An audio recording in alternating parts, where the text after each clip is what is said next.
Hello, good morning. Welcome to Learning Now.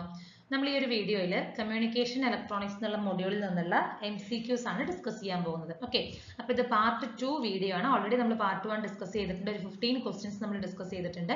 അപ്പോൾ ഈ ഒരു വീഡിയോയിൽ നമ്മളൊരു 15 ക്വസ്റ്റ്യൻസ് ആണ് ഇൻക്ലൂഡ് ചെയ്തിരിക്കുന്നത്. ഓക്കെ, അപ്പോൾ നമുക്ക് ഫസ്റ്റ് ക്വസ്റ്റ്യനിലേക്ക് പോവാം. Which among the following components are used in Yagi antenna? നമ്മൾ പഠിച്ചിട്ടുണ്ട് Yagi antenna എന്താണെന്നുള്ളത് ഡീറ്റെയിൽ ആയിട്ട് ഡിസ്കസ് ചെയ്തിട്ടുണ്ട്. അപ്പോൾ താഴെ തന്നിരിക്കുന്നതിൽ ഏതെല്ലാം കോമ്പണന്റുകളാണ് നമ്മൾ Yagi antenna നിർമ്മിക്കുന്നതിന് വേണ്ടിയിട്ട് നമ്മൾ യൂസ് ചെയ്തിരിക്കുന്നത് അല്ലെങ്കിൽ നമ്മൾ Yagi antenna യൂസ് ചെയ്തിരിക്കുന്നതാണ് ചോദിക്കുന്നത് അല്ലേ? ഓപ്ഷൻസിൽ എന്തൊക്കെയാണ് പറഞ്ഞിരിക്കുന്നത്? Dipole, 1 reflector and many directors, 1 reflector and 1 director, 1 director, 2 reflectors. നമുക്കറിയാം ഓപ്ഷൻ എ ആണ് റൈറ്റ് ആൻസർ. ഒരു ഡൈപോൾ ഉണ്ടാകും, ഒരു റിഫ്ലക്ടർ ഉണ്ടാകും, മെനി ഡയറക്ടേഴ്സ് ഉണ്ടാകും അല്ലെ? ഇതാണ് നമുക്ക് യാഗി ആന്റിനയിൽ വന്നിരിക്കുന്ന കോമ്പണന്റ്സ് എന്ന് പറയുന്നത്. ഓപ്ഷൻ എ ആണ് റൈറ്റ് ആൻസർ. അപ്പോൾ യാഗി ആന്റിന എന്ന് പറഞ്ഞാൽ എന്താണ്? ഒരു ഡയറക്ഷണൽ ആന്റിനയാണ്. അതിൽ നമുക്ക് multiple parallel half wave dipole എലമെന്റ്സുകൾ ഇതിൽ വരുന്നുണ്ട്. ഓക്കെ, അതുപോലെ തന്നെ യാഗിയുടെ ആന്റിനയിൽ എന്ത് വരുന്നുണ്ട്? ഒരു ഡ്രിവൺ എലമെന്റ് അല്ലെങ്കിൽ ഒരു ഡൈപോൾ വരുന്നുണ്ട്. ഇതാണ് ഈ ഒരു ഡ്രിവൺ എലമെന്റ് അല്ലെങ്കിൽ ഒരു ഡൈപോൾ എന്നുള്ള രീതിയിൽ പറഞ്ഞിരിക്കുന്നത്. അത് എന്തിനു വേണ്ടിയിട്ടാണ്? എയ്തർ അപ്ലൈ ചെയ്യാനോ അല്ലെങ്കിൽ റിസീവ് ചെയ്യാനോ, സിഗ്നൽ പവറിനെ അപ്ലൈ ചെയ്യാനോ റിസീവ് ചെയ്യാനോ വേണ്ടിയിട്ടാണ് ഈ പറയുന്ന ഡ്രൈവൺ എലമെന്റ് അതല്ലെങ്കിൽ ഡൈപോൾ നമ്മൾ യൂസ് ചെയ്തിരിക്കുന്നത്. ദെൻ നമുക്ക് എന്താണ്? ഒരു റിഫ്ലക്ടർ വരുന്നുണ്ട് അല്ലെ? ഇതാണ് നമുക്ക് ഈ പറയുന്ന റിഫ്ലക്ടർ എന്ന് പറയുന്നത്. അത് എന്തിനു വേണ്ടിയിട്ടാണ്? ആ ഒരു ഡ്രിവൺ എലമെന്റിലേക്ക് അല്ലെങ്കിൽ ആ ഒരു ഡയറക്ഷനൽസിലേക്ക് എന്താണ് റേഡിയേഷൻസിനെ, സിഗ്നൽ റേഡിയേഷൻസിനെ റിഫ്ലക്ട് ചെയ്ത് കൊടുക്കുന്നതിന് വേണ്ടിയിട്ടാണ് നമ്മൾ റിഫ്ലക്ടർ ഇതിൽ യൂസ് ചെയ്തിരിക്കുന്നത്. പിന്നെ നമുക്ക് ഇതിലുള്ളത് എന്താണ്? ഡയറക്ടേഴ്സ് ആണ്. നോക്കൂ, ഈ ഒരു പോർഷനാണ് നമുക്ക് ഡയറക്ടേഴ്സ് എന്ന് പറയുന്നത് അല്ലെ? ഈ ഒരു ഡയറക്ടേഴ്സ് എന്ന് പറയുന്നത് ഇത് എന്തിനു വേണ്ടിയിട്ടാന്ന് പറഞ്ഞാൽ ആന്റിനയുടെ ഡയറക്ടിവിറ്റി നമുക്ക് ഇൻക്രീസ് ചെയ്യുന്നതിന് വേണ്ടിയിട്ടാണ് ഈ ഒരു ഡയറക്ടേഴ്സ് നമ്മൾ യൂസ് ചെയ്തിരിക്കുന്നത്. ഓക്കെ, അപ്പൊ മെയിൻ കോമ്പണന്റുകൾ എന്തൊക്കെയാണ്? ഒരു റിഫ്ലക്ടർ വരുന്നുണ്ട്, ഒരു ഡ്രിവൺ എലമെന്റ് വരുന്നുണ്ട്, പിന്നെ ഒരു ഡയറക്ടേഴ്സും വരുന്നുണ്ട്. ഓക്കെ, അടുത്തൊരു ക്വസ്റ്റ്യൻ ആണ്. Which array uses 2 half wave dipoles spaced along with 1 half wave length apart? Okay, അപ്പൊ ഏത് അറയാണ് നമ്മൾ യൂസ് ചെയ്തിരിക്കുന്നത്? 2 ഹാഫ് വേവ് ഡൈപോൾസുകൾ സ്പേസ് ചെയ്തിരിക്കുകയാണ്. അതിന്റെ കൂടെ എന്താണുള്ളത്? ഒരു 1 half വേവ് ലെങ്ത് അപ്പാർട്ട് ഉള്ളത് പോലത്തെ അല്ലെ? അതിൽ നമ്മൾ ഏത് ടൈപ്പ് ഓഫ് അറയാണ് യൂസ് ചെയ്യണമെന്നാണ് ചോദിച്ചിരിക്കുന്നത്. നമുക്കറിയാം ഇറ്റ് ഈസ് എൻഡ് ഫയർ അറയാണ് നമ്മൾ ഈ ഒരു ടൈപ്പ് ഓഫ് അറേഞ്ച്മെന്റിൽ യൂസ് ചെയ്തിരിക്കുന്നത്. ഓക്കെ, എൻഡ് ഫയർ അറയാണ് നമ്മൾ യൂസ് ചെയ്തിരിക്കുന്നത്. അപ്പോൾ നമ്മുടെ അറേഞ്ച്മെന്റ്, ആ ഒരു ഡൈപോൾ ആന്റിനയുടെ അറേഞ്ച്മെന്റിനെ ബേസ് ചെയ്തിട്ട് നമുക്ക് 2 ടൈപ്പ് ആയിട്ടാണ് നമ്മൾ ഡിവൈഡ് ചെയ്തിരിക്കുന്നത്. ഒന്നെന്ന് പറയുന്നത് ബ്രോഡ് സൈഡ് ആന്റിന അറേയും അതുപോലെ തന്നെ എൻഡ് ഫയർ ആന്റിനയും അറേയാണ് നമ്മൾ ഡിവൈഡ് ചെയ്തിരിക്കുന്നത്. ഓക്കെ, അപ്പൊ എൻഡ് ഫയർ അറേ ആന്റിന നമ്മൾ യൂസ് ചെയ്തിരിക്കുന്നത് 2 ഹാഫ് വേവ് ഡൈപോളുകൾ spaced along with 1 half wave length apart. അതായത് ഒരു ഹാഫ് വേവ് ലെങ്ത് അപ്പാർട്ടിലെ ഡിസ്റ്റൻസിൽ 2 ഹാഫ് വേവ് ഡൈപോളുകളെ സ്പേസ് ചെയ്തിരിക്കുന്നതിലാണ് നമ്മൾ എന്ത് എൻഡ് ഫയർ അറേ യൂസ് ചെയ്തിരിക്കുന്നത്. എന്നാൽ ബ്രോഡ് സൈഡ് അറേ നമ്മൾ എങ്ങനെയാണ്? Several half wave dipoles arrange ചെയ്തിരിക്കുന്നത് ഒരു കൊളീനിയർ ഫാഷനിലാണ്. അതിന്റെ സ്പേസ് അല്ലെങ്കിൽ സ്പീഡ് എന്ന് പറയുന്നത് രണ്ടിനും നമ്മൾ എങ്ങനെയാണ്? ഒരു 1 half wave length അപ്പാർട്ടിലായിരിക്കും നമുക്ക് വരുന്നത്. പക്ഷെ അതെങ്ങനെയാണ്? കുറേ സെവറൽ ഹാഫ് വേവ് ഡൈപോളുകൾ ഒരു കൊളീനിയർ ഫാഷനിൽ അറേഞ്ച് ചെയ്തിരിക്കുന്നത്. അതാണ് ബ്രോഡ് സൈഡ് അറേ എന്ന് പറയുന്നത്. ഇനി അവർ തമ്മിൽ വരുന്ന മേജർ ഡിഫറൻസുകൾ എന്തൊക്കെയാന്ന് നോക്കുകയാണെങ്കിൽ ബ്രോഡ് സൈഡ് എന്ന് പറയുന്നത് ഒരു ബൈ ഡയറക്ഷണൽ അറയാണ്, എന്നാൽ എൻഡ് ഫയർ എന്ന് പറയുന്നത് ഒരു യൂണി ഡയറക്ഷണൽ അറയാണ് വരുന്നത്. ഓക്കെ, അപ്പോൾ ഇവിടെ ഡൈപോൾ ഫെഡ് എന്ന് പറയുന്നത് എങ്ങനെയാണ്? ഇൻ ഫേസ് ആയിരിക്കും നമുക്ക് വരുന്നത്. ഡൈപോൾ ഫെഡ്സ് എന്ന് പറയുന്നത് ഒരു 180 ഡിഗ്രി ഔട്ട് ഓഫ് ഫേസിലാണ് നമുക്ക് എൻഡ് ഫയറിൽ വരുന്നത്. അതുപോലെ തന്നെ ഇവിടെ നമുക്കൊരു വെരി നാരോ ബീം വിഡ്ത്തും ഹൈ ഗെയിനുമാണ് പ്രൊവൈഡ് ചെയ്യുന്നത് ഈ ബ്രോഡ് സൈഡ്. എന്നാൽ എൻഡ് ഫയർ നമുക്ക് വരുന്നത് വൈഡ് ബീം വിഡ്ത്ത് തരുന്നുണ്ട്, പക്ഷെ ലോവർ ഗെയിൻ ആണ് എൻഡ് ഫയർ തരുന്നത്. അതുപോലെ തന്നെ ഇതിലുണ്ടാകുന്ന റേഡിയേഷൻ എന്ന് പറയുന്നത് പ്ലെയിൻ ഓഫ് ദ അറേ എലമെന്റ്സിന് പെർപെൻഡിക്കുലർ ആയിട്ടായിരിക്കും കിട്ടുന്നത്. എന്നാൽ റേഡിയേഷൻ എന്ന് പറയുന്നത് പ്ലെയിൻ ഓഫ് ദ അറേക്ക് എലമെന്റിലായിരിക്കും, സെയിം ആ ഒരു പ്ലെയിനിൽ തന്നെയായിരിക്കും നമുക്ക് കിട്ടുന്നത്. ഓക്കെ, ഇതാണ് ബ്രോഡ് സൈഡ് അറേയും അതുപോലെ തന്നെ എൻഡ് ഫയർ അറേയും തമ്മിലുള്ള മേജർ ക്ലാസിഫിക്കേഷൻ ഡിഫറൻസ് എന്ന് പറയുന്നത്. അടുത്ത ക്വസ്റ്റ്യൻ ആണ്. Which is not an application of a parabolic antenna? Parabolic ആന്റിനയുടെ ഒരു ആപ്ലിക്കേഷൻ അല്ലാത്തത് ഏതാണെന്നാണ് ചോദിച്ചിരിക്കുന്നത്. ഓപ്ഷൻസിൽ എന്തൊക്കെയാണ്? Direct television broadcast, used as cellular microwave link, wifi link and satellite communication. ഈ ഒരു വൈഫൈ ലിങ്ക് എന്ന് പറയുന്നത് ഒരു പാരാബോളിക് ആന്റിനയുടെ അല്ലെങ്കിൽ ഒരു പാരാബോളിക് ആന്റിനയുടെ ആപ്ലിക്കേഷൻ അല്ല എന്നാണ് പറയുന്നത്. That's not an application wifi link. Okay, നമുക്ക് ഡയറക്റ്റ് ടെലിവിഷൻ ബ്രോഡ്കാസ്റ്റ് അതുപോലെ തന്നെ സെല്ലുലാർ മൈക്രോവേവ്, സാറ്റലൈറ്റ് കമ്മ്യൂണിക്കേഷൻ, ഇതിനൊക്കെ നമുക്ക് ഈ പറയുന്ന ഒരു പാരാബോളിക് ആന്റിന യൂസ് ചെയ്യാനായിട്ട് പറ്റും. പക്ഷെ ഒരു വൈഫൈ ലിങ്കിന് നമുക്ക് ഈ പറയുന്ന പാരാബോളിക് ആന്റിന യൂസ് ചെയ്യാനായിട്ട് സാധിക്കില്ല. ഓക്കെ, പാരാബോളിക് ആന്റിനയുടെ സ്ട്രക്ചർ എന്ന് പറയുന്നത് ഇതാണ് അല്ലെ? നമുക്ക് ഈ സിഗ്നലുകൾ അതിൽ ഫോളോ ആവുകയും റിഫ്ലക്ട് ആവുകയുമാണ് ചെയ്യുന്നത്. അതൊരു കേബിൾ വഴിയായിട്ട് നമുക്കിവിടെ വരുന്നുണ്ട്. ഓക്കെ, ഇതാണ് അതിന്റെ ഒരു പാരാബോളിക് ഡിഷ് എന്ന് പറയുന്നത്. അപ്പോൾ ഒരു പാരാബോളിക് റിഫ്ലക്ടർ ആന്റിനയിൽ റേഡിയേഷൻ പാറ്റേൺ എന്ന് പറയുന്നത് വളരെ ഹൈലി ഡയറക്ഷനിലാണ്. അത് പക്ഷെ വൈഫൈ ലിങ്കിന് നമുക്കത് പറ്റില്ല. കാരണം എന്താണ്, വൈഫൈ ഡയറക്ഷനിൽ എങ്ങനെയാണ്, ഒരു ഓംനി ഡയറക്ഷനിലാണ്. പക്ഷേ നമുക്ക് ഈ വരുന്ന പാരാബോളിക് എന്ന് പറയുന്നത് ഒരു ഹൈലി ഡയറക്ഷണൽ ആന്റിനയാണ്. അപ്പൊ അത് നമുക്ക് വൈഫൈ ലിങ്കിൽ നമുക്കത് സ്യൂട്ടബിൾ ആയിട്ട് വരുന്നില്ല. അതുകൊണ്ട് നമുക്ക് ഈ ഒരു വൈഫൈ ലിങ്കിൽ ഈ പാരാബോളിക് ആന്റിന എന്ന് പറയുന്നത് നമുക്ക് യൂസ് ചെയ്യാനായിട്ട് സാധിക്കില്ല. ഓക്കെ, അടുത്ത ക്വസ്റ്റ്യൻ എന്താണ്? The array factor of an array antenna depends on. ഒരു അറേ ആന്റിനയുടെ അറേ ഫാക്ടർ എന്തിനെയൊക്കെയാണ് ഡിപ്പെൻഡ് ചെയ്യുന്നതെന്നാണ് ചോദിച്ചിരിക്കുന്നത്. ഓപ്ഷൻസ് എന്തൊക്കെയാണ്? Number of radiating elements, spacing between the elements, phase of the applied signal, all of the above. നമുക്കറിയാം ഈ പറയുന്ന 3 പാരാമീറ്റേഴ്സിനെയും array factor depend ചെയ്യുന്നുണ്ട്. നമുക്കൊരു ഇക്വേഷൻ എല്ലാം അറിയാം അല്ലെ. സോ ഓപ്ഷൻ ഡി ആണ് നമുക്ക് റൈറ്റ് ആൻസർ ആയിട്ട് വരുന്നത്. ഓക്കെ, അപ്പൊ നോക്കൂ, അറേ ഫാക്ടറിന്റെ ആ ഒരു ഫോർമുലയാണ് 1+, നമുക്കൊരു വലിയൊരു ഫോർമുലയാണ് array factor which is equal to 1 plus e to the power j of phi 2 plus kd cos theta plus e to the power j into phi 3 plus 2 kd cos theta up to e to the power j into phi n plus n minus 1 into kd cos theta. അപ്പോൾ അതിനെ നമ്മൾ just ഒന്ന് എഴുതുമ്പോൾ array factor is equal to e to the power j of n minus 1 into psi by 2 into sin n psi by 2 by sin n psi by 2 ആണ്. psi എന്ന് പറഞ്ഞാൽ എന്താണ്? Alpha plus K D cos theta. അതായത് ഈ ഒരു ഇക്വേഷനെ നമ്മളൊന്ന് rearrange ചെയ്തെടുത്തിരിക്കുകയാണ്. D എന്ന് പറഞ്ഞാൽ എന്താണ്? It is A spacing between the elements ആണ്. എൻ എന്ന് പറഞ്ഞാൽ എന്താണ്? നമ്പർ ഓഫ് റേഡിയേറ്റിംഗ് എലമെന്റ്സ് ആണ്. ആൽഫ എന്ന് പറയുന്നത് it is the phase angle ആണ് വരുന്നത്. അപ്പൊ ഇതിനെ 3നെ ഡിപ്പെൻഡ് ചെയ്യുന്നുണ്ട് അല്ലെ അറേ ഫാക്ടർ എന്ന് പറയുന്നത്. സോ അറേ ഫാക്ടർ എന്ന് പറയുന്നത് എന്തിനൊക്കെയാണ്? Total number of the radiating എലമെന്റ്സിന് ഡിപ്പെൻഡ് ചെയ്യുന്നുണ്ട്, സ്പേസിംഗ് എന്ന് ഡിപ്പെൻഡ് ചെയ്യുന്നുണ്ട്, amplitude and phase of the applied signal, ഇതിനെ എല്ലാത്തിനെയും ഈ പറയുന്ന അറേ ഫാക്ടർ എന്ന് പറയുന്നത് ഡിപ്പെൻഡബിൾ ആണ്. ഓക്കെ, അടുത്ത ക്വസ്റ്റ്യൻ ആണ്, an antenna above its critical frequency is. Antenna അതിന്റെ ക്രിട്ടിക്കൽ ഫ്രീക്വൻസിയിൽ എന്തായിട്ടാണ് ആക്ട് ചെയ്യുന്നത്? It should be resistive, it capacitive, inductive, any of the above. Option C ആണ് റൈറ്റ് ആൻസർ. ഓക്കെ, ഇൻഡക്റ്റീവ് ആയിരിക്കും നേച്ചറിൽ വരുന്നത്. ആന്റിന അതിന്റെ എബോവ് ക്രിട്ടിക്കൽ ഫ്രീക്വൻസിയിലാണ് ചോദിച്ചിരിക്കുന്നത്. Okay, if it is in critical ഫ്രീക്വൻസിയിലാണെങ്കിൽ it should be in resistive ആയിരിക്കും. കാരണം എന്താണ്? ക്രിട്ടിക്കൽ ഫ്രീക്വൻസിയിൽ ഈ പറയുന്ന ഒമേഗ എല്ലും ഒമേഗ സിയും രണ്ടും സെയിം ആയിരിക്കും അല്ലെ. Omega L is equal to X L is equal to X അല്ലെങ്കിൽ omega L is equal to omega C ആയിരിക്കും. So omega L minus 1 omega C എന്ന് പറയുന്നത് നമുക്ക് 0 ആയിരിക്കും. സോ അത് ഫുൾ ആർ റെസിസ്റ്റീവ് മാത്രമായിരിക്കും. അപ്പോൾ എബോവ് ആണെങ്കിൽ it should B an inductive nature ആയിരിക്കും. ബിലോ ക്രിട്ടിക്കൽ ഫ്രീക്വൻസി ആണെങ്കിൽ ഇറ്റ് ഈസ് കപ്പാസിറ്റീവ്. അപ്പോൾ നമുക്ക് ക്വസ്റ്റ്യനിൽ എബോവ് ക്രിട്ടിക്കൽ ഫ്രീക്വൻസി ആണ് ചോദിച്ചിരിക്കുന്നത്. So option C inductive in nature ആയിരിക്കും. അപ്പൊ നോക്കൂ, ഒരു ആന്റിന എന്ന് പറയുന്നത് ഒരു ട്യൂൺഡ് സർക്യൂട്ട് ആയിട്ടാണ് യൂസ് ചെയ്തിരിക്കുന്നത്. അതിലൊരു ഇൻഡക്റ്റൻസും കപ്പാസിറ്റൻസും ഉണ്ടാകും. റെസൊണന്റ് ഫ്രീക്വൻസിയിൽ ആന്റിന എന്ന് പറയുന്നത് ഒരു റെസിസ്റ്റീവ് ആയിരിക്കും. ഓക്കെ, അപ്പോൾ ആന്റിന എന്ന് നമ്മൾ പറഞ്ഞു ഒരു LC ഓസിലേറ്റർ, ട്യൂൺഡ് LC ഓസിലേറ്ററിലാണ്. അവിടെ ആ ഒരു എഫക്റ്റീവ് ഇംപിഡൻസ് റെസൊണന്റിൽ omega L minus omega C 1 omega C എന്ന് പറയുന്നത് ഒരു 0 ആയിരിക്കും. ഓക്കെ, അപ്പൊ ആ ഒരു LCR സർക്യൂട്ടിൽ ആറിന്റെ ഒരു പാരാമീറ്റേഴ്സ് മാത്രമേ നമുക്ക് അവിടെ കാണുകയുള്ളൂ. സോ അറ്റ് റെസൊണന്റ് ഫ്രീക്വൻസിയിൽ ആന്റിന എന്ന് പറയുന്നത് എന്തായിരിക്കും? റെസിസ്റ്റൻസിലായിരിക്കും. എന്നാൽ ബിലോ റെസൊണന്റ് ഫ്രീക്വൻസിയിൽ എന്തായിരിക്കും? ആന്റിന എന്ന് പറയുന്നത് ഒരു കപ്പാസിറ്റീവ് ആയിരിക്കും. കാരണം എന്താണ്? അവിടെ കപ്പാസിറ്റീവ് റെസൊണന്റ് കോമ്പണൻസ് നമുക്ക് കൂടുതലായിട്ടായിരിക്കും കാണുന്നത്. എബോവ് റെസൊണന്റ് ഫ്രീക്വൻസി ആണെങ്കിലോ അതൊരു ഇൻഡക്റ്റീവ് ഇൻ നേച്ചർ ആയിട്ടായിരിക്കും കിട്ടുന്നത്. ആന്റിന എന്ന് പറയുന്നത് ഒരു ഇൻഡക്റ്റീവ് ഇൻ നേച്ചറിലാണ് കിട്ടുന്നത്. ഓക്കെ, അടുത്ത ക്വസ്റ്റ്യൻ ആണ്, A dipole carries RMS current of about 300 ampere cross the radiation resistance of 2 ohm. What would be the power radiated by the antenna? നമുക്ക് RMS current തന്നിട്ടുണ്ട്, റേഡിയേഷൻ റെസിസ്റ്റൻസും തന്നിട്ടുണ്ട്. സോ പവർ എത്രത്തോളമാണ് ആ ഒരു ആന്റിന റേഡിയേറ്റ് ചെയ്തിരിക്കുന്ന power എത്രയാണെന്നാണ് ചോദിച്ചിരിക്കുന്നത്. Option C 180 kilowatt ആണ് നമുക്ക് റേഡിയേറ്റ് ചെയ്തിരിക്കുന്ന പവർ എന്ന് പറയുന്നത്. അപ്പൊ എങ്ങനെയാണ് സോൾവ് ചെയ്യണമെന്ന് നമുക്ക് നോക്കാം. അപ്പൊ റേഡിയേറ്റഡ് പവറിനുള്ള ഒരു ഇക്വേഷൻ എന്താണെന്ന് ചോദിച്ചാൽ P radiated എന്ന് പറഞ്ഞാൽ P radiated is equal to I square into R radiate അല്ലെ. I square എന്ന് പറഞ്ഞാൽ അതിലൂടെ ഉണ്ടാവുന്ന കറന്റ് ആണ്. R radiate എന്ന് പറഞ്ഞാൽ എന്താണ്? It is the radiation resistance ആണ്. ഓക്കെ, സോ നമുക്ക് കാൽക്കുലേറ്റ് ചെയ്യേണ്ടത് P rad ആണ്. I തന്നിട്ടുണ്ട്, R തന്നിട്ടുണ്ട് അല്ലെ. I എന്ന് പറയുന്നത് 300 ആംപിയറും R റേഡിയേഷൻ അല്ലെ റെസിസ്റ്റൻസ് എത്രയാണ്? 2 ഓം ആണ്. So 300 square into 2 which is equal to 180 kilowatt ആണ് നമുക്ക് റേഡിയേറ്റഡ് പവർ നമുക്ക് കിട്ടിയിരിക്കുന്നത്. അടുത്ത ക്വസ്റ്റ്യൻ ആണ്, what should be the length of the transmitting antenna for radiating radio waves of 900 megahertz?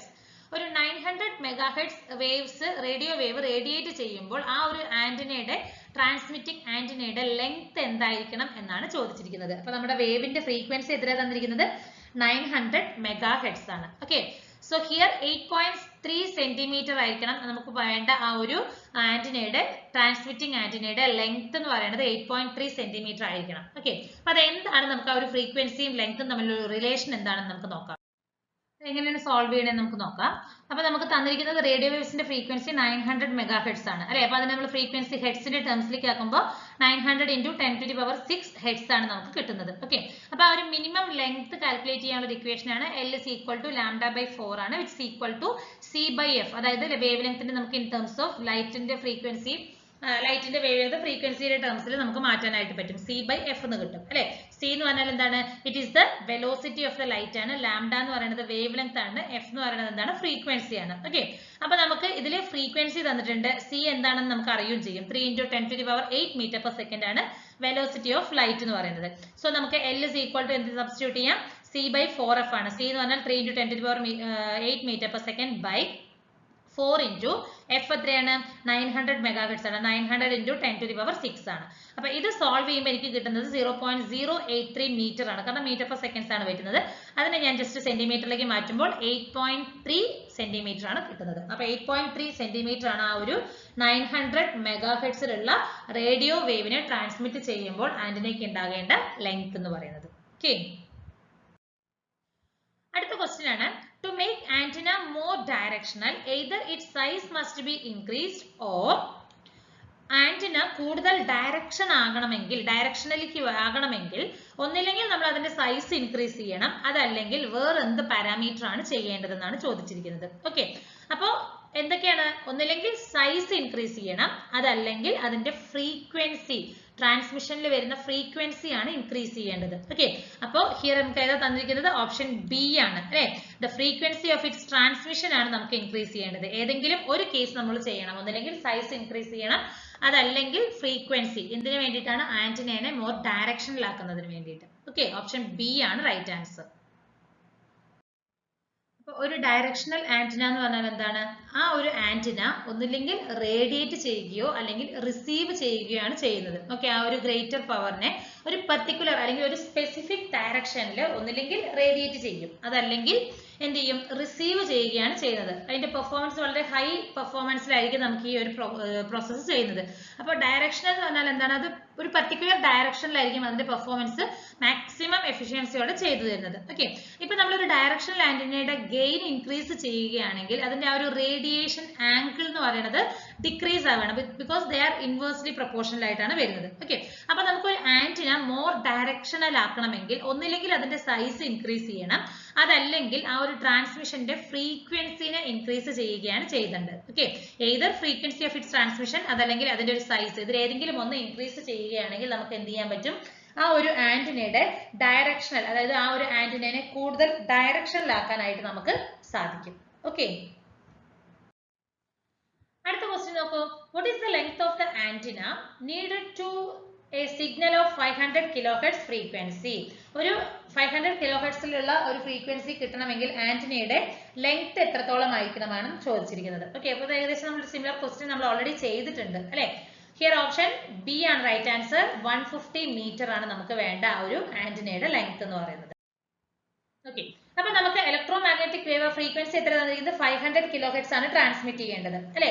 അപ്പൊ അതിന്റെ ഒരു മിനിമം ലെങ്ത്, അപ്പൊ നമ്മൾ ഫ്രീക്വൻസി 500 kHz എടുത്തു. നമുക്ക് ആ ലെങ്ത്തിനുള്ള ഇക്വേഷൻ എന്താണ്? λ/4 അല്ലെങ്കിൽ C/4f എന്നാണ് വരുന്നത്. അപ്പൊ ഡയറക്റ്റ് സബ്സ്റ്റിറ്റ്യൂഷൻ ആണ് അല്ലെ. Length of the antenna is equal to എന്താണ്? 3 × 10⁸8 ഡിവൈഡഡ് ബൈ 4 into f എന്ന് നമുക്ക് എത്രയാണ്? 500 kHz ആണ്. അപ്പൊ 5 × 10⁵ വരും, which is equal to 150 metre ആണ് നമുക്ക് കിട്ടുന്ന റൈറ്റ് ആൻസർ. സോ ആന്റിനയുടെ ലെങ്ത് ഒരു 500 kHz ഫ്രീക്വൻസിയിലുള്ള വേവിനെ ട്രാൻസ്മിറ്റ് ചെയ്യണമെങ്കിൽ ആന്റിനയ്ക്ക് വേണ്ട ലെങ്ത് എന്ന് പറയുന്നത് എത്രയാണ്? 150 മീറ്റർ ആണ്. ഓക്കെ, അടുത്ത ക്വസ്റ്റ്യൻ ആണ്. An antenna has 40 ohm antenna resistance and 60 ohm radiation resistance. The efficiency of the antenna will be. നമുക്ക് ആന്റിനയുടെ റെസിസ്റ്റൻസും തന്നിട്ടുണ്ട്, റേഡിയേഷൻ റെസിസ്റ്റൻസും തന്നിട്ടുണ്ട്. So what about the efficiency? Antenna efficiency എത്രയാണെന്നാണ് ചോദിച്ചിരിക്കുന്നത്. So it is the 60% is the efficiency of an antenna. Option D ആണ് right answer. അത് എങ്ങനെയാണ് നമുക്ക് എഫിഷ്യൻസി കാൽക്കുലേറ്റ് ചെയ്യണമെന്ന് നമുക്ക് നോക്കാം. ആന്റിന എഫിഷ്യൻസിയുടെ ഇക്വേഷൻ ആണ് eta is equal to RR by RR plus RA. Okay, അപ്പൊ RR എന്ന് പറഞ്ഞാൽ എന്താണ്? റേഡിയേഷൻ റെസിസ്റ്റൻസ് ആണ്. RA എന്ന് പറഞ്ഞാൽ എന്താണ്? It is the effective antenna resistance ആണ്. അപ്പൊ നമ്മുടെ ക്വസ്റ്റ്യനിൽ എഫക്റ്റീവ് ആന്റിന റെസിസ്റ്റൻസ് തന്നിട്ടുണ്ട്, റേഡിയേഷൻ റെസിസ്റ്റൻസും തന്നിട്ടുണ്ട്. അപ്പൊ നമുക്ക് ഡയറക്റ്റ് ആയിട്ട് സബ്സ്റ്റിറ്റ്യൂട്ട് ചെയ്യാലോ. റേഡിയേഷൻ റെസിസ്റ്റൻസ് നമുക്ക് 60 ആണ്, ആന്റിന റെസിസ്റ്റൻസ് 40 ആണ്. സോ ഈറ്റ പെർസെന്റേജ് ആണ് കാൽക്കുലേറ്റ് ചെയ്യേണ്ടത്. സോ ഇൻറ്റു 100% കൊടുക്കണം. 60 by 60 plus 40. അപ്പോൾ 60 plus 40 എന്ന് പറഞ്ഞാൽ 100 ആണ്. അപ്പോൾ 100 ക്യാൻസൽ ചെയ്താൽ എനിക്ക് എത്രയാണ് വരുന്നത്? എഫിഷ്യൻസി എന്ന് പറയുന്നത് ഇൻ ടേംസ് 60% ആണ് നമുക്ക് കിട്ടുന്നത്. അടുത്ത question, the frequency range of amplitude modulation. Amplitude മോഡുലേഷന്റെ ഫ്രീക്വൻസി റേഞ്ച് എത്രയാണെന്നാണ് ചോദിച്ചിരിക്കുന്നത്. ഇറ്റ് ഈസ് ഓപ്ഷൻ എ ആണ് റൈറ്റ് ആൻസർ. 535 മുതൽ 1605 കിലോ ഹെർട്സ് വരെയാണ് നമുക്ക് ഒരു സ്റ്റാൻഡേർഡ് ആംപ്ലിറ്റ്യൂഡ് മോഡുലേഷന്റെ ഫ്രീക്വൻസി റേഞ്ച് എന്ന് പറയുന്നത്. ഓക്കെ, 535 to 1605 കിലോ ഹെർട്സ് ആണ് നമുക്ക് വരുന്ന ആംപ്ലിറ്റ്യൂഡ് മോഡുലേഷന്റെ frequency range. Okay, modulation is required. എന്തിനു വേണ്ടിയിട്ടാണ് മോഡുലേഷൻ നമുക്ക് ആവശ്യം? നമുക്കതൊരു ഇമ്പോർട്ടന്റ് ടോപ്പിക് ആണ്. നീഡ് ഫോർ മോഡുലേഷൻ ഒക്കെ നമ്മൾ ഓൾറെഡി ഡിസ്കസ് ചെയ്തിട്ടുള്ള ടോപ്പിക് ആണ് അല്ലേ? അപ്പൊ എന്തിനൊക്കെയാണ് നമുക്ക് ഓപ്ഷൻസ് നോക്കൂ. To transmit electrical signal over an antenna through free space. Free സ്പേസിലൂടെ ആന്റിന യൂസ് ചെയ്ത് ഇലക്ട്രിക്കൽ സിഗ്നലിനെ ട്രാൻസ്മിറ്റ് ചെയ്യാനായിട്ട് നമുക്ക് മോഡുലേഷൻ ആവശ്യമുണ്ട്. That is a right option. To improve the signal to noise ratio, അതും നീഡ് ഫോർ മോഡുലേഷൻ ആണ്. To make the flow of frequency signals travel long distance frequency traveling ന് നമുക്ക് modulation ആവശ്യമാണ്. Option D ആണ് അല്ലെ. Need for modulation എന്ന് പറയുന്നത് ഇതെല്ലാം തന്നെ നമുക്ക് മോഡുലേഷന്റെ ആവശ്യകത നമുക്ക് മനസ്സിലാക്കി തരുന്നുണ്ട്. ഓപ്ഷൻ ഡി ആണ് റൈറ്റ് ആൻസർ. അപ്പൊ നീഡ് ഫോർ മോഡുലേഷൻ എന്താണ്? It needed in order to match the characteristics of input signal to that of the channel characteristics. നമ്മൾ ട്രാൻസ്മിറ്റ് ചെയ്യുന്ന ആ ഒരു ഇൻപുട്ട് സിഗ്നലിന്റെ ക്യാരക്ടറിസ്റ്റിക്സുകളും അതുപോലെ തന്നെ ചാനൽ ക്യാരക്ടറിസ്റ്റിക്സുകളും മാച്ച് ചെയ്യുന്നതിന് നമുക്ക് മോഡുലേഷൻ ആവശ്യമാണ്. അതുപോലെ തന്നെ ലോ ഫ്രീക്വൻസി സിഗ്നൽസിനെ ഹൈ ഫ്രീക്വൻസി സിഗ്നലുമായി മൾട്ടിപ്ലക്സ് ചെയ്ത് ലോങ് ഡിസ്റ്റൻസിൽ ട്രാവൽ ചെയ്യുന്നതിന് നമുക്ക് മോഡുലേഷൻ ആവശ്യമാണ്. വയർലെസ് ട്രാൻസ്മിഷൻ, ഒരു low pass signal wireless transmission നമുക്ക് പോസിബിൾ ആക്കി തരുന്നത് മോഡുലേഷൻ വഴിയാണ്. റിയലൈസേഷൻ ഓഫ് ആന്റിന സൈസ് നമുക്ക് അച്ചീവ് ചെയ്യാൻ പറ്റുന്നത് മോഡുലേഷൻ വഴിയാണ്. അതുപോലെ തന്നെ നമുക്ക് ചില മോഡുലേഷൻ ടെക്നിക്കുകൾ നമ്മുടെ ആ ഒരു നോയ്സ് സിഗ്നലിൽ വരുന്ന നോയ്സിന്റെ എഫക്റ്റുകൾ നമുക്ക് എന്ത് ചെയ്യുന്നുണ്ട്? റെഡ്യൂസ് ചെയ്യുന്നുണ്ട്. ഓക്കെ, അപ്പൊ ഇതൊക്കെയാണ് മേജർ ആയിട്ട് വരുന്ന മോഡുലേഷന്റെ ആവശ്യകതകൾ നമുക്ക് പറഞ്ഞു തരുന്നത്. അടുത്ത question, the process of super imposing message signal with carrier wave is known as. ഒരു മെസ്സേജ് സിഗ്നലിനെ കാരിയർ വേവുമായിട്ട് സൂപ്പർ ഇമ്പോസ് ചെയ്യുന്ന പ്രോസസ്സിനെ പറയുന്ന പേരെന്താണ്? It is known as modulation അല്ലെ. മോഡുലേഷൻ എന്നാണ് പറയുന്നത്. നമുക്കൊരു ഇൻപുട്ട് സിഗ്നൽ ഉണ്ടാകും, അതിന് ഈക്വലന്റ് ആയിട്ട് നമുക്ക് ചിലപ്പോൾ 3 മോഡുലേഷൻ വരുന്നുണ്ട്. ആംപ്ലിറ്റ്യൂഡ് വരുന്നുണ്ട്, ഫ്രീക്വൻസി വരുന്നുണ്ട്, ഫേസ് മോഡുലേഷൻ വരുന്നുണ്ട് അല്ലെ. അപ്പോൾ ആ ഒരു മെസ്സേജ് സിഗ്നലിനെ ഒരു കാരിയർ വേവുമായിട്ട് നമുക്ക് സൂപ്പർ ഇമ്പോസ് ചെയ്യുന്ന പ്രോസസ്സിനെ പറയുന്നതാണ് മോഡുലേഷൻ. ഓപ്ഷൻ സി ആണ് റൈറ്റ് ആൻസർ. അപ്പൊ process of super imposing message signal with a carrier wave, അതിനെയാണ് മോഡുലേഷൻ എന്ന് പറയുന്നത്. അപ്പൊ മെസ്സേജ് സിഗ്നൽ എന്ന് പറഞ്ഞാൽ എന്താണ്? ആ ഒരു ക്യാരക്ടറിസ്റ്റിക്സ് ഓഫ് കാരിയർ വേവിനെ മോഡിഫൈ ചെയ്യുകയാണ് ചെയ്യുന്നത്. അത് ചിലപ്പോൾ ആംപ്ലിറ്റ്യൂഡ് ആയിരിക്കാം, അല്ലെങ്കിൽ അതിന്റെ ഫ്രീക്വൻസി ആയിരിക്കാം, അതല്ലെങ്കിൽ ഫേസ് ആയിരിക്കാം അല്ലെ. എങ്ങനെ വേണമെങ്കിലും നമ്മൾ ആ ഒരു കാരിയർ വേവിനെ മോഡിഫൈ ചെയ്യുകയാണ്. എന്തിനു വേണ്ടിയിട്ടാണ്? ആ മോഡുലേറ്റിംഗ് സിഗ്നലിൽ ഉണ്ടാകുന്ന ആ ഒരു മെസ്സേജ് സിഗ്നൽ അല്ലെങ്കിൽ ആ ഒരു ഇൻഫോർമേഷനെ ക്യാരി ചെയ്യുന്നതിന് വേണ്ടിയിട്ടാണ്. അപ്പൊ ഈ റിസൾട്ട് ആയിട്ട് നമുക്ക് കിട്ടുന്ന മോഡുലേറ്റഡ് വേവിനെ നമുക്കൊരു കമ്മ്യൂണിക്കേഷൻ ചാനൽ വഴി ട്രാൻസ്മിറ്റ് ചെയ്യാം അല്ലെ. അതൊരു റേഡിയോ ഫ്രീക്വൻസി ട്രാൻസ്മിഷൻ ആകാം. അവിടെ നമുക്ക് എന്ത് ചെയ്യാൻ പറ്റും? മോഡുലേഷൻ ആ ഒരു ചാനലിലൂടെ നമുക്ക് ഈ മെസ്സേജ് മോഡുലേറ്റഡ് സിഗ്നലിനെ നമുക്ക് ട്രാൻസ്മിറ്റ് ചെയ്യാൻ പറ്റും. ആ ഒരു റിസീവർ എൻഡിൽ എന്താ ചെയ്യുന്നത്? ഈ ഒരു മോഡുലേറ്റഡ് സിഗ്നലിനെ അഗൈൻ നമ്മുടെ എന്താണോ നമ്മുടെ ഒറിജിനൽ വേവ് അതിലേക്ക് നമുക്ക് തിരിച്ചു കൊണ്ടുവരണം അല്ലെ. ഒറിജിനൽ റിക്കവർ ചെയ്യണം ആ ഒരു ഒറിജിനൽ വേവിനെ. ആ ഒരു പ്രോസസ്സിനെ പറയുന്നത് എന്താണ്? ഡീമോഡുലേഷൻ അല്ലെ. ഡീമോഡുലേഷൻ എന്നാണ്. ആ ഒരു ഒറിജിനൽ മെസ്സേജ് സിഗ്നലിനെ നമ്മുടെ ഈ ഒരു മോഡുലേറ്റഡ് ഇതിൽ നിന്നും റിക്കവർ ചെയ്തെടുക്കുന്ന പ്രോസസ്സിനെയാണ് നമ്മൾ ഡീമോഡുലേഷൻ എന്ന് പറയുന്നത്. ഓക്കെ, അപ്പൊ മോഡുലേഷൻ എന്ന് പറയുന്നത് ഒരു വളരെ കീ ടെക്നിക്കാണ് നമ്മുടെ ആ ഒരു കമ്മ്യൂണിക്കേഷൻ, റേഡിയോ, ടെലിവിഷൻ, ഡിജിറ്റൽ കമ്മ്യൂണിക്കേഷനിലൊക്കെ നമുക്ക് വരുന്ന ഒരു ഇമ്പോർട്ടന്റ് ആയിട്ടുള്ള ഒരു തിങ് ആണ് ഈ പറയുന്ന മോഡുലേഷൻ എന്ന് പറയുന്നത്. ഓക്കെ, അടുത്ത ക്വസ്റ്റ്യൻ ആണ്, in A modulation system if the modulating frequency is double the modulation index is also becomes double the system is. Okay, അപ്പൊ നമുക്കറിയാം ഒരു മോഡുലേഷൻ സിസ്റ്റത്തിൽ നമുക്ക് എത്ര മോഡുലേഷൻ സിസ്റ്റം വരുന്നുണ്ട്? മെയിൻ ആയിട്ട് amplitude modulation, face modulation and frequency modulation. 3 modulation ആണ് വരുന്നത്. അതാണ് AM, FM, PM എന്ന് പറഞ്ഞിരിക്കുന്നത്. അപ്പോൾ ഇതിൽ നമുക്ക് മോഡുലേറ്റിംഗ് ഫ്രീക്വൻസി നമ്മൾ ഇൻക്രീസ് ചെയ്യുകയാണെങ്കിൽ അതിൽ തന്നെ മോഡുലേഷൻ ഇൻഡെക്സും ഇൻക്രീസ് ആകുന്നത് ഏത് സിസ്റ്റത്തിലാണെന്നാണ് ചോദിച്ചിരിക്കുന്നത്. അപ്പൊ നമുക്കറിയാം 3 സിസ്റ്റത്തിലും അങ്ങനെ ഒരു കേസസ് വരുന്നില്ല. അതായത് ആംപ്ലിറ്റ്യൂഡ് മോഡുലേഷനിലും ഫേസ് മോഡുലേഷനിലും ഈ പറയുന്ന മോഡുലേറ്റിംഗ് ഫ്രീക്വൻസിയും അതുപോലെ തന്നെ മോഡുലേഷനും ഇൻഡെക്സും തമ്മിൽ ഒരു റിലേഷൻ ഇല്ല. ഓക്കെ, ദേ ആർ ഇൻഡിപെൻഡന്റ് ആണ് വരുന്നത്. ഫ്രീക്വൻസി മോഡുലേഷനിൽ നമുക്ക് ഫ്രീക്വൻസി ഡിപ്പെൻഡബിൾ ആണ്, പക്ഷെ ഇൻവേഴ്സ്ലി ആണ് പ്രൊപ്പോർഷണൽ, ഡയറക്ട്ലി പ്രൊപ്പോർഷണൽ അല്ല വരുന്നത്. ഓക്കെ, അപ്പൊ നമുക്ക് ഇക്വേഷൻ വെച്ച് നോക്കാം. ഹിയർ ഓപ്ഷൻ ഡി ആണ് right answer. None of these ആണ് നമുക്ക് വരുന്ന ഓപ്ഷൻ. ഓക്കെ, അപ്പോൾ ഒരു AM-ന്റെ കേസിൽ ആംപ്ലിറ്റ്യൂഡ് മോഡുലേഷനിൽ മോഡുലേഷൻ ഇൻഡെക്സിന്റെ ഇക്വേഷൻ എന്താണ്? mu is equal to AM/AC ആണ് അല്ലെ. AM എന്ന് പറഞ്ഞാൽ amplitude of the modulating signal and AC എന്ന് പറഞ്ഞാൽ എന്താണ്? Amplitude of the carrier signal ആണ്. അപ്പൊ ഇവിടെ നമുക്ക് ഫ്രീക്വൻസി ടേംസ് വരുന്നുണ്ടോ? ഇല്ല. അപ്പൊ നമുക്ക് എന്ത് പറയാൻ പറ്റും? മോഡുലേഷൻ ഇൻഡെക്സ് എന്ന് പറയുന്നത് ഫ്രീക്വൻസിക്ക് ഇൻഡിപെൻഡന്റ് ആണെന്ന് പറയാം അല്ലെ.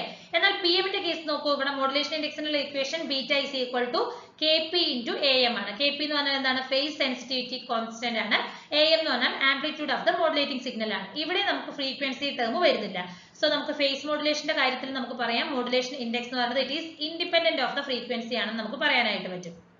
ഓക്കെ, ഇനി നമുക്ക് ഫ്രീക്വൻസി മോഡുലേഷന്റെ കേസിൽ വരാം. മോഡുലേഷൻ ഇൻഡെക്സ് എന്ന് പറഞ്ഞാൽ എന്താണ്? ഇവിടെ നമുക്ക് വരുന്നത് it is the ratio of the frequency deviation to the frequency of the modulating frequency ആണ് അല്ലെ. അതായത് MF is equal to del F by FM ആണ്. del F എന്ന് പറഞ്ഞാലാണ് മോഡുലേഷൻ ഫ്രീക്വൻസി ഡീവിയേഷനും FM എന്ന് പറഞ്ഞാൽ എന്താണ്? മോഡുലേറ്റിംഗ് ഫ്രീക്വൻസി ആണ് വരുന്നത്. ഓക്കെ, അപ്പൊ ഇവിടെ നമുക്ക് ഫ്രീക്വൻസി ഡിപ്പെൻഡബിൾ ആണ്, പക്ഷേ മോഡുലേഷൻ ഇൻഡെക്സ് MF എന്ന് പറഞ്ഞാൽ എന്താണ്? മോഡുലേഷൻ ഇൻഡെക്സ് ആണ്. ഈ മോഡുലേഷൻ ഇൻഡെക്സും ഫ്രീക്വൻസി ഇതും നമ്മൾ എങ്ങനെയാണ്? ഡയറക്ട്ലി പ്രൊപ്പോർഷണൽ ആണോ? അല്ല, ദേ ആർ ഇൻവേഴ്സ്ലി പ്രൊപ്പോർഷണൽ ആണ്. അപ്പോൾ മോഡുലേഷൻ ഇൻഡെക്സ് ഇൻക്രീസ് ആയിട്ടുണ്ടെങ്കിൽ അതിനർത്ഥം എന്താണ്? അവിടെ ഫ്രീക്വൻസി എന്ന് പറയുന്നത് വളരെ ലോ ആണെന്ന് പറയാം. അതല്ല, ഫ്രീക്വൻസി ഇൻക്രീസ് ആവുകയാണെങ്കിൽ modulation index become very low ആണ്. ഓക്കെ, അപ്പൊ നമുക്ക് എന്ത് പറയാനായിട്ട് പറ്റും? ഇവിടെ നമുക്ക് ഈ പറയുന്ന മോഡുലേഷൻ ഇൻഡെക്സും അതുപോലെ തന്നെ ഫ്രീക്വൻസി ഓഫ് ദ മോഡുലേറ്റിംഗ് സിഗ്നൽസും ബോത്ത് ആർ ഇൻവേഴ്സ്ലി പ്രൊപ്പോർഷണൽ ആണ്. അതുകൊണ്ടാണ് നമുക്ക് none of the above options വന്നിരിക്കുന്നത്. ഓക്കെ, അടുത്ത ക്വസ്റ്റ്യൻ ആണ് calculate the modulation percentage if the modulating signal is 8 volt and the carrier is 12 volt. Modulation percentage ആണ് നമുക്ക് calculate ചെയ്യേണ്ടത്. ഹിയർ ഓപ്ഷൻ ബി 67 ആണ് നമുക്ക് വരുന്നത്. 67% ആണ് നമുക്ക് കിട്ടുന്ന ആൻസർ. അപ്പൊ അതെങ്ങനെയാണെന്ന് നമുക്ക് നോക്കാം. മോഡുലേറ്റിംഗ് സിഗ്നൽ നമുക്ക് തന്നു. VM എന്താണെന്ന് അറിയാം, VC അറിയാം. ഫോർമുല എന്താണ്? VM/VC into 100 ആണ് നമുക്ക് വരുന്ന മോഡുലേഷൻ പെർസെന്റേജ് എന്ന് പറയുന്നത്. VM എത്രയാണ്? 8 ആണ്. 8/12 into 100 which is equal to 66.66 അല്ലെങ്കിൽ 66.67% ആണ് നമുക്ക് കിട്ടുന്ന മോഡുലേഷൻ പെർസെന്റേജ് എന്ന് പറയുന്നത്. ഓക്കെ, അപ്പൊ ഇത്രയും ക്വസ്റ്റ്യൻസ് ആണ് നമുക്ക് ഈ ഒരു പാർട്ട് 2 ഡിസ്കസ് ചെയ്യാനുള്ളത്. Thank you.